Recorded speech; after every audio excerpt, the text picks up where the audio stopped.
Hello and welcome to Fresh Face One Shots. My name is Joey. And I'm Jacob. And today we are back with Superman by Joshua Williamson. This is issue number 34. This is also, our fourth DCKO tie-in from Superman? Yes! This one not, of course, being one of the tournament battles. This is back to our regular tying in with Lois Lane and Superboy Prime. Oddly enough, with a cover that features neither of them. I was going to say, my one complaint, kind of a misleading cover. Very misleading cover. I mean, I get, Lex and Superman do show up for exactly, one page?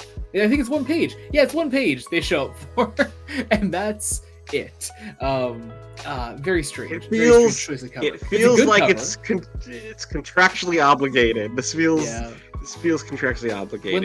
Man, anyone consistently reading this run, would still be excited to see Lois Lane and Superboy Prime on the cover. Like that'd be fine. But whatever. I do like the little flashback this issue opens on of the creation of the Superman robots. I enjoy seeing that. I like Williamson's take on that. But as far as cutting back to Superboy Prime and Lois with their particular Superman robot, they're being chased down by the by Darkseid's Legion of Superheroes, or I guess not superheroes. We have this whole sequence here of them being chased down by them.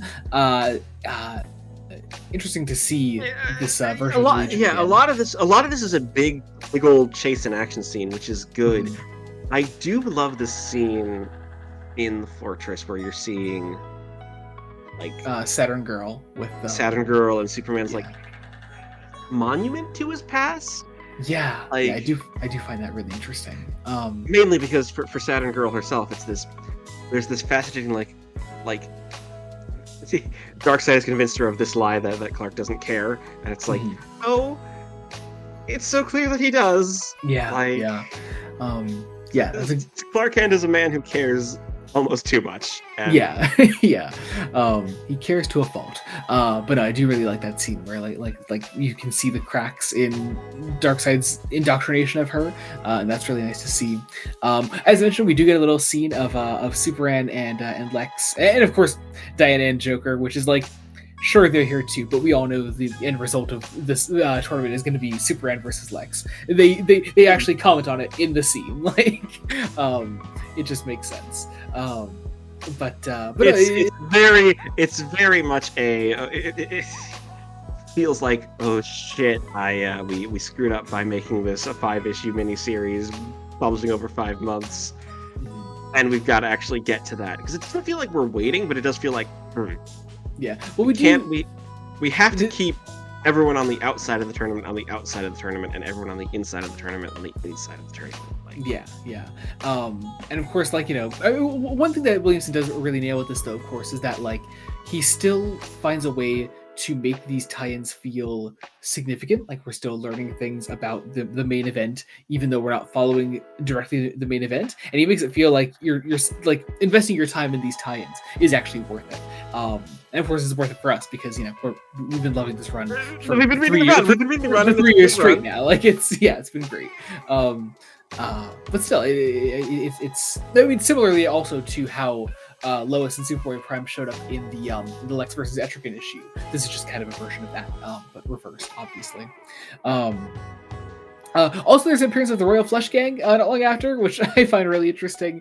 Cool to see a Royal Flush Gang. I like them. I don't think they have very much to do with the rest of the issue then, but it's nice to see them, I guess. A lot of it is that Williamson wants to use this to also examine Superboy Prime's own morality and his own really interesting fear that he's going to fuck up again. This insecurity of someone who's I'm trying to do better. And so this is obviously going to be, I know we've said previously on One Shots we don't want to spoil what has already been revealed through solicits, but solicits and at this point cover art, because they've revealed exactly. Is it 36? I think it's 36. It would be 36. 36. She's reading one of the two. Because we're we're getting close to the end. Like, and you can see once again Williamson laying the seeds for what this run is going to become. And I'm of course I'm ridiculously excited for it, because ever since Williamson started writing for Superboy Prime, we were both kind of unanimously like, oh yeah, no, I would absolutely read more of this character written by Williamson. And keep going on this weird redemption arc for this man, because yeah, it's cool. It's very cool. It's wild to say because of some of the bullshit this man has done. Yeah. But let him and Jason Todd sit in a room and just talk to each other.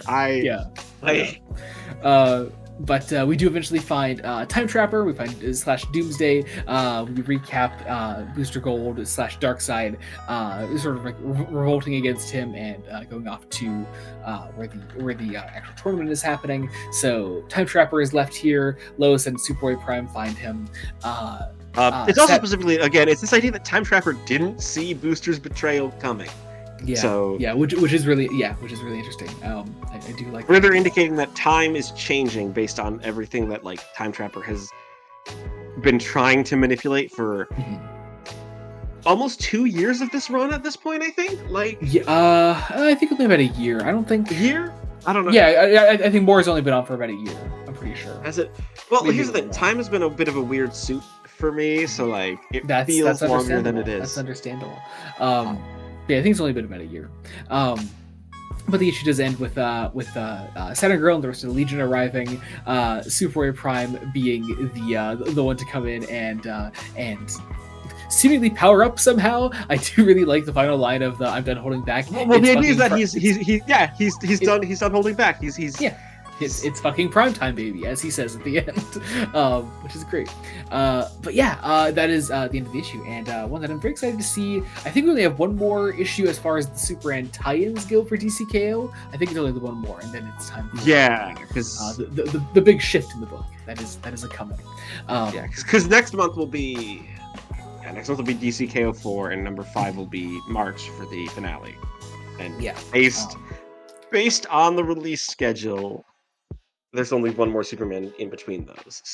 So all kinds of exciting, and of course, as always, good transition. Enjoy other Fresh one shots that we have coming out. DCKO being one of them. We are covering the main event, so you can check out all of our coverage of that as well. We do also cover the Superman versus Captain Atom one shot, so that's in there as well. There's a playlist of all of our DCKO coverage on the channel you can find here as well. We also cover Wonder Woman by Tom King, Batman by Matt Fraction, as well as the Uncanny X-Men by Gail Simone. Check that all out. They're all a great time, obviously. There's also the main podcast, Fresh Face Comics. At the time of this coming out, we have recently put an episode on... this is coming out Sunday.